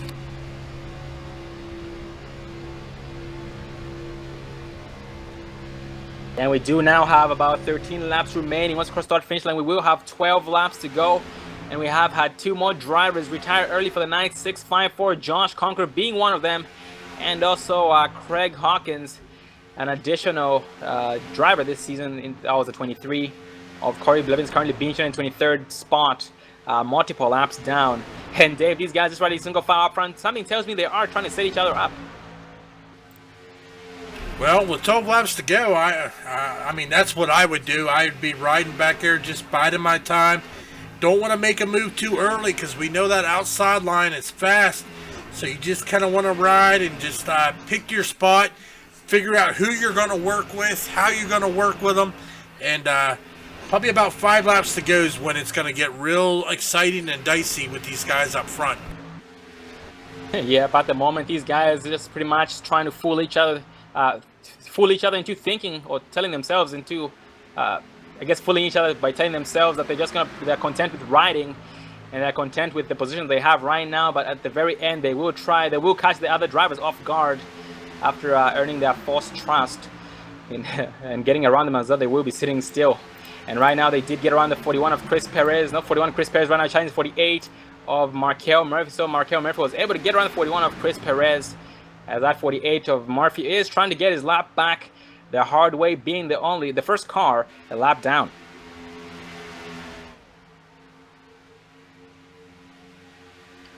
Chris Perez still making the outside line work on his own. The 14 of Johnson will jump high to follow him to give some life to the outside line. Will anybody follow them? At the moment, not yet. The 41 of Perez struggling to keep up, to catch up the 14 of Johnson, but Johnson backing it down to let the 41 of Perez hook up with him. The 6 of Mattox does drift high to side draft 14 of Johnson to slow his momentum, to slow down his run. 95 Jeffrey Ford will stay low, not putting on a fight against the 14 of Johnson as 41 of Perez finally catches up to the 14 of Johnson. Well, it's still kind of early, Sean. I mean, we still got, we are 10 laps to go. We are 10 to go as they are now coming out of turns 3 and 4. Is these guys, 95 Jeffrey Ford thought about going up, jumps back down into the bottom lane here. Those two on the outside are making that outside work pretty good, considering they've got 5 cars on the bottom lane and only 2 on top. Yep, using that side draft to slow the run of that bottom lane. And that 41 of Perez now starting to struggle with keeping up the back bumper of the 14 of Paul D. Johnson. But on this back stretch, they do start to gain a little bit of ground against the 8 of Aguiar and the 6 of Matrix. And the whole pack right now is catching up to some slower traffic. That is going to be 6 of Charles Paradis, the 13 of Jean-Francois Champagne, 59 David White, and the 5 of Austin Moore. Ooh, we just saw the 14 of Paul White get a little loose, go up, make a little scrape off the wall. That is going to slow him down. The question is he still got the draft there? Is he still riding with him? I think he does have the draft of the 48 machine, but of Murphy, but I'm not quite sure. He looks to be falling a little further back, so we might just have a 5-car battle for the win here. But no, it looks like he is catching them. He is in that pack, so he is still in it to try to win this race. Yep, he does finally catch that 48 of Markel Murphy. Looks like Markel did actually burp it to let him catch up. Very good sportsmanship on that 48 of Murphy's part. And the 14 of Johnson will gain a big run. 48 of Murphy goes high. The 14 of Johnson will go low, dump him. The 14 does back it down to most likely let the 48 of Murphy back in line. But nope, he does occupy his inside and will keep the 48 of Markel Murphy behind him as they do get around the 17 of Jerome. Well, we are in that window, Sean. As I said, these guys are going to start making moves. We've already seen it. The 95 of Jeffrey Ford makes a move to the outside. Maddox does not help him, but here comes Paul Johnson. He's going to give him, he's bringing Perez with him as he gets a good run and gets all the way up door to door there with the 95 of Jeffrey Ford coming into turns 3 and 4. But it looks like Perez is going to drop down and leave the 14 of Paul D. Johnson out there on his own. Yeah, when you're outside like that on your own, your run can only last so long. As right now we do see him start going back to further back in the pack here. The 41 of Perez did think about jumping up to help him, and yes, 41 Perez does peek out of line. He will try and help the 14 of Johnson make the outside line work. The 14 of Johnson will try and go back a little bit low, but no, he stays middle. Looks like he was trying to go back low there to get around on the, against the 8 of Aguiar as they do get around the lap car, the 11 of Brandon Massey. That's the 11 of Jason Ashby going to be going one more lap down, being put to 29 laps down. Well, we are 6 laps to go. Next time at the stripe, it will be 5 laps to go. All bets are off in the last 5 laps, so this is going to be an exciting finish here at the end. Here comes Paul and I think Chris there on the outside, and they're doing good. They got some momentum here. Yep, they're now door-to-door with the 24 of Blevins and the 95 of Jeffrey Ford. Both the 14 of Johnson and the 95 of Ford do have damage after a couple of laps back that they did end up dooring each other. So one has right side damage, while the other has left side damage. 95 Jeffrey Ford trying to make a hole in between the 24 of Blevins and the 14 of Johnson, but does stay low as the 14 of Johnson was occupying his outside. That's kind of a shocker there. I think in that position, if I was the 95 of Jeffrey Ford, I think I would have jumped up in front of Paul Johnson, making it a 3-car push on the outside, but he elects to stay down and give the bump to the 24 of Corey Blevins as we are now 4 laps to go. And something tells me Dave 95 Jeffrey Ford was not thinking about that, because last time he did that, he ended up going from front to back in a hurry as he was split 3 wide down the middle. So he's just most likely trying to avoid that, because 14 of Johnson and 41 of Perez are men on a mission right now, trying their best to take up as many spots as they can. The 14 of Johnson, a big run on the outside, but we're being pushed to the 41 of Perez and the 8 of Aguiar. The 14 of Johnson was almost clear of the bottom lane, but not quite. 24 of Blevins will come back with a bigger run and take over the race lead again. Well, they are coming up on a slower car, so they are going to take it 3 wide to get around them as these guys are door-to-door here through the dogleg with just 3 laps remaining here at Daytona International for the season opener here of the Precision Racing League Season 6. Yep, 3 laps remaining. It is go time. If you haven't gone at this point, it is way too late. Not really way too late, but it is a little bit late on the 14 of... Oh, the 24 Blevins, big wreck. 14 of Johnson involved in that. That 41, Chris Perez spinning heavily. 24 Blevins as well was on his lid. Holy cow, the caution will fly, and that will end the race under caution. On replay, let's go back and focus on the 24 of Blevins. Well, as we pull up our Dre Broadcasting replay here and rewind it, we are going to follow the 24 of Corey Blevins. He had the 95 of Jeffrey Ford right behind him as they come out of turn number 2 here. Coming down the backstretch, it looks like he just went high a little bit, made contact with the 14 of Paul D. Johnson. Got spun out, but that is going to end tonight's race under caution.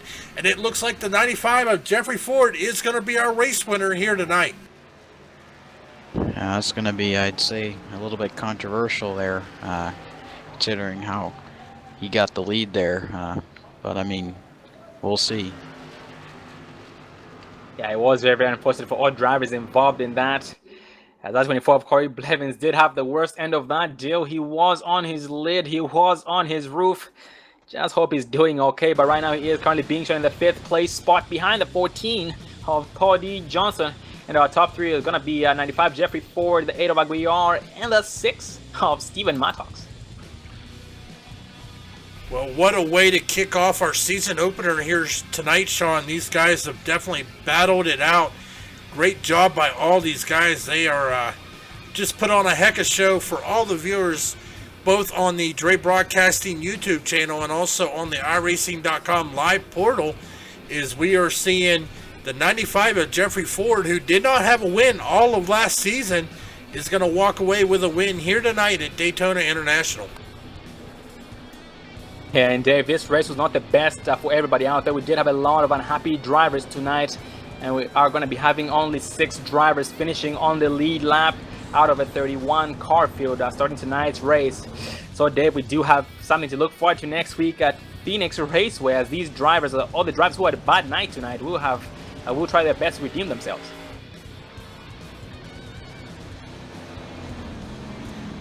As right now we are on the white flag, but it looks like somebody did get the lucky dog. Yes, they did. The 48 Markel Murphy gets back on the lead lap here on the white flag, and he will now become the last car on the lead lap in 7th place.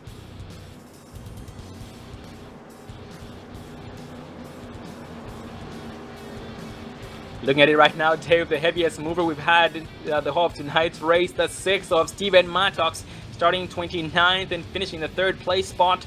That is a success right there. Well, actually, Sean, I mean, if you look at let's see here, look at 3rd place, then 5th place, you had the 24 of Corey Blevins starting 24th, finishing 5th. The 54 of Lance Marsh starting 26th, finishing 6th. And the 48 of Markel Murphy, a newcomer to the Precision Racing League this season, starting 27th and also finishing 7th. Oh yeah, a lot of heavy movers. The 48 of Markel Murphy having a very, very good first impression here, gaining 20 spots overall and staying alive, which is the most important thing tonight. And also not being collected in the big junk. That happened there entering turn 3 a couple of laps back or earlier in tonight's race. And yeah, that wreck there did happen up front, and it is expected because when a wreck happens up front, the Speedway does take out almost the whole entire field. As right now, the 95 Jeffrey Ford brings it home and challenges 80 miles an hour and wins tonight's race, the season opener here at Daytona. And let's ride on the in car of the 95 of Jeffrey Ford, just so we can watch that victory lap.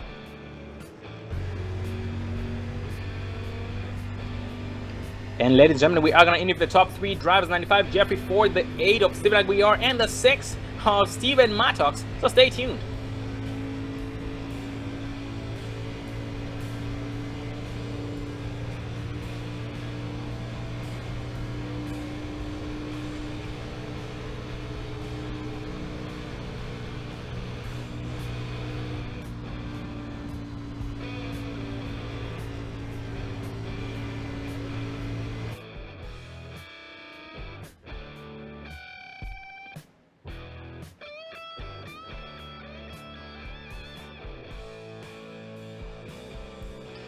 Well, ladies and gentlemen, we do have our top 3 drivers up here with us with the man of the night tonight, the 95 of Jeffrey Ford. Get a cup there, bud.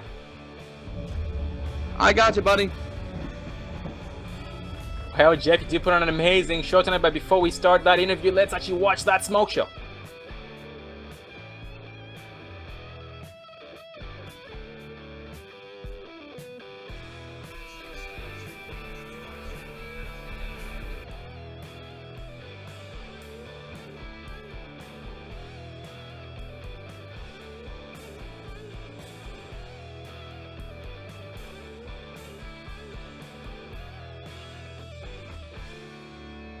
Well, Jeff, earlier tonight we did get a chance to speak with you. You talked about how your biggest goal this season was to show up for a lot more races so you can better your chances or increase your chances at whipping these guys out there. And tonight you started in 12th place and ended up bringing this thing home. Well, but how's your experience tonight overall?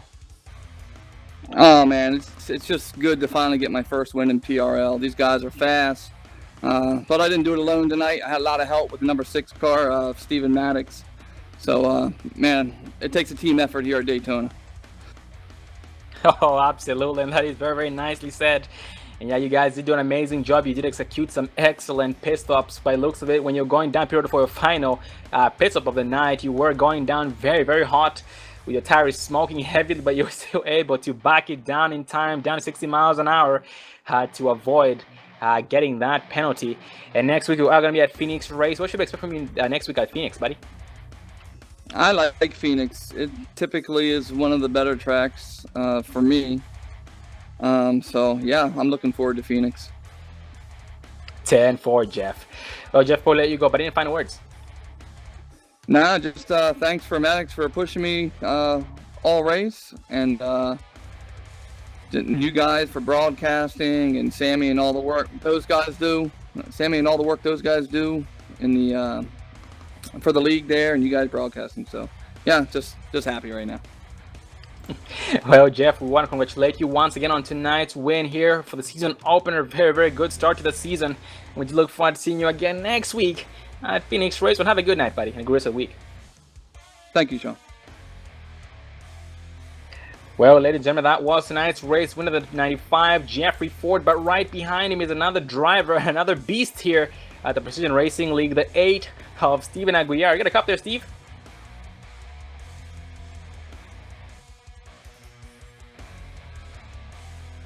Got a copy. How you doing tonight, buddy? Pretty good. Pretty good. Sweating like a brick. I can only imagine that right there, brother. You did have a lot of stiff competition. You were one of the lucky ones to get past the big junk in turn 3 early on in tonight's race, and you're just pretty much one of the survivors and finishing in 2nd place after starting in that 10th place spot. Holy cow, buddy. How the heck were you able to have such much success tonight, or such success? Just being patient and try to avoid the wrecks and just buy my time. And that's what I did towards the end. Just unfortunate my teammate got wrecked out early because I was going to push him up there to the front. And so I was pretty much on my own through half of the race. So just buying my time. Oh, copy that. I am glad to hear. We are glad to hear that despite you having no teammate out there, you are still able to use and abuse these guys and use their draft and end up sneaking out in the top 2, or with the top 2 right behind the 95 of Jeffrey Ford. And Steven, looking at your stats last season, you did have 4 top 5s, and you were an amazing driver. You did try your best to give these guys a run for their money, and you did make your presence known. What should we expect from you this season, buddy? This season, it's pretty much going all out. These past 2 seasons, you know, haven't been pretty good, but now I'm refreshed, new team, new name, and gonna go all out this season. Oh, 10-4, Steve. Well, Steve, next week we are going to be at Phoenix Raceway. Any expectations from there, buddy? Yep, go get that win. Oh, nice and to the point. Well, once again, I congratulate you on your 2nd place win here tonight, Steven. Full ego, but any final words? Yes, sir. I want to thank my teammate Jason Ashby, our new team, Team Wrangler Motorsports, and our new sponsors, High Torque and Brake Mod. And I appreciate you guys broadcasting our races, and can't wait for next week. Want to congratulate you once again on your second place finish, and also want to thank you for the kind words, and look forward to seeing you next week at Phoenix Race. Well, have a good night, buddy. You guys, thank you. Well, ladies and gentlemen, that was the 8 of Steven Aguiar, one of the Stevens. And we have another Steven here in the top 3. That's 6 of Steven Mattox. Get a cop there, Steve. Yeah, this number 6. I copy. How do you sound, buddy? Man, look, I'm tell you, I'm just as happy as I can be, man. I tell you, we this number 6 Roush TDH Mustang Cobra brought us home limping, but she did us right. Well, first of all, let me say I want to thank Jeffrey Ford. It was a great win. Let me tell you, winning is tough.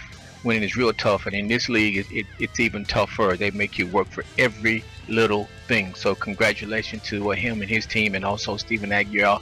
Well, he ran a great race. Also, he's another one of those tough guys. He's smart, and he generally has a good strategy. So, congratulations. Oh, 10-4, Steve. And Steve, looking at your past stats from last season, you did have 3 top 5s and 1 pole spot. And man, after the halfway mark of last season had gone by, you did end up putting your hammer down to the floor. You did find your happy place on the outside lanes. And in tonight's race, you did really shine, starting 29th and finishing the 3rd place spot, gaining 26 spots overall. Very impressive. Executed some green flag pit stops, some excellent green flag pit stops. Just like you had pointed out, you did have some damage throughout the entire race. You did notice that rear end damage, but you were still countering it by keeping your hammer down to the floor and being around the right people. In the long run, you did end up bringing it home. Well, in the 3rd place spot here in the podium finishes. And Steve, next week we're going to be racing at Phoenix Raceway. Any expectations, buddy? Well, I tell you, Sean, Phoenix is not a good track to us. It has not been pleasant to us in the past. We're going to have to put down some extra practice laps. And the expectation for every race this year is to finish the top 5, but we're going to be working extremely hard to get it at Phoenix. So we're going to put in those extra laps, and we're going to be able to run some laps with the team, and hopefully we can learn something from the other faster drivers who are at Phoenix. And the main thing for us, I think, is just to be patient, and I think we'll be okay. We did work on our pit stops, and that was one of our Achilles heels last season. So you should see better pit stops out of this number 6 Ford Cobra this year. Oh man, we are very glad to hear that. And we do look forward to seeing you there at Phoenix. You said it's not your best track, but you're an amazing driver every track. We do see you spanking these guys, giving them a run for their money. Just like you said, it is a very strict field. They will make you work for it. They will not pull over and let you by, which really makes it even harder to pull out even a podium finish or a simple top 10, a simple top 5. Before I let you go, Steve, any final words, buddy? Yes, just a couple. First of all, I did not thank Dre Broadcasting at the beginning. I will save you for the end. I always say the best for last. You guys do a phenomenal job broadcasting and commentating, and keep up the good work. Well, Steve, want to congratulate you on running up the podium finish after starting in 29th place, gaining 26 spots overall. Also want to thank you for the kind words, and look forward to seeing you again next week at Phoenix Race. So have a good night, buddy. You too. Have a good one. Well, ladies and gentlemen, that was the 6 of Steven Mattox, and that does round up the top 3 interviews among the top 3 drivers, the 95 Jeffrey Ford, the 8 of Steven Aguiar, and the 6 of Steven Mattox. I want to thank Dale Robertson for taking the time to come up here and commentate with us, as he did have a rough night tonight, finishing in the 29th place spot, 77 laps down. But Dale, we do look forward to seeing you again next week at Phoenix to redeem yourself, buddy. Yeah, thanks for allowing me to come up. Anytime, brother. Well, ladies and gentlemen, that was the 3 of Dale Robertson, and that does round up all the top 3 interviews once again. 95 Jeffrey Ford, the 8 of Steven Aguiar, the 6 of Steven Mattox, the 24 Corey Blevins, and the 54 of Lance Marsh. In tonight's race, we had 6 drivers finishing on the lead lap, and the last car on the lead lap was the 48 of Markel Murphy, one of the new additions to the league this season. 14 Pody Johnson finished in 7th place, being the first car a lap down. Well, David, it was an amazing race. We did see a lot of battles. We saw the big one very early, which did wipe out the actually more than half the field, and we had a lot of drivers have their nights ended early because of that. And so far, we only have 6 drivers, like I had pointed out. left in the lead lap. Well, Dave, any final words, buddy? Well, it was just an exciting start to the season here for the American iRacing Sunday Series, sponsored by HighTorqueTexas.com. So it was just a great kickoff to the season. I hope the fans enjoyed it as much as we at Dre Broadcasting Network enjoyed bringing it to all the fans at home. It was just an overall great race, Sean. Couldn't have said it better myself.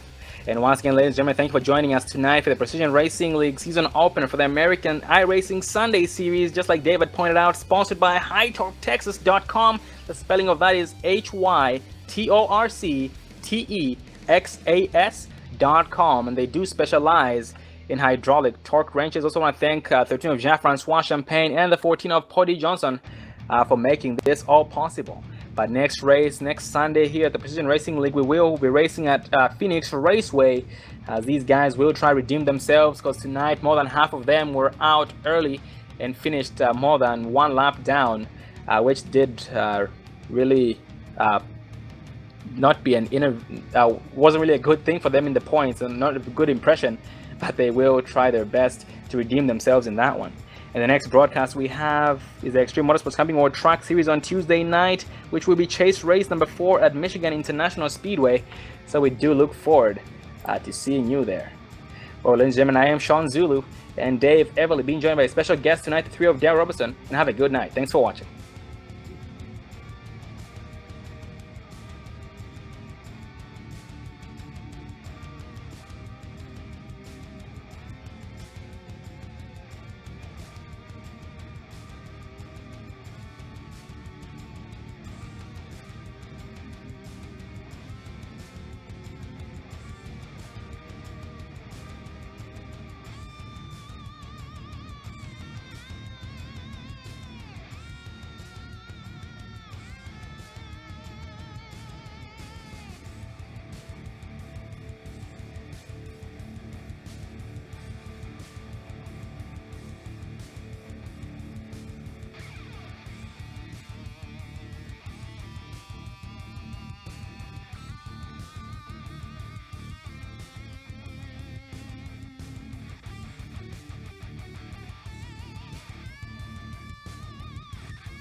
Don't let your first date be your last. Visit People Against Distracted Driving at PADD.org. Drivers, start your reading. Motor Sim Racing Magazine is the first and only magazine dedicated to sim racing. Every month we'll be covering the hot topics around the world of sim racing. So if you're looking to be in the know, go to www.motorsimsracing.com. You will find articles from your favorite drivers, leagues, and other prominent people in the sim racing community. Want an update of your favorite league? We got it. Want to learn the basics on finding a perfect league for you? We got it. Want to know more about how leagues are run? We got it. So remember, when you want to know what's going on in the sim racing world, go to www.motorsimracing.com.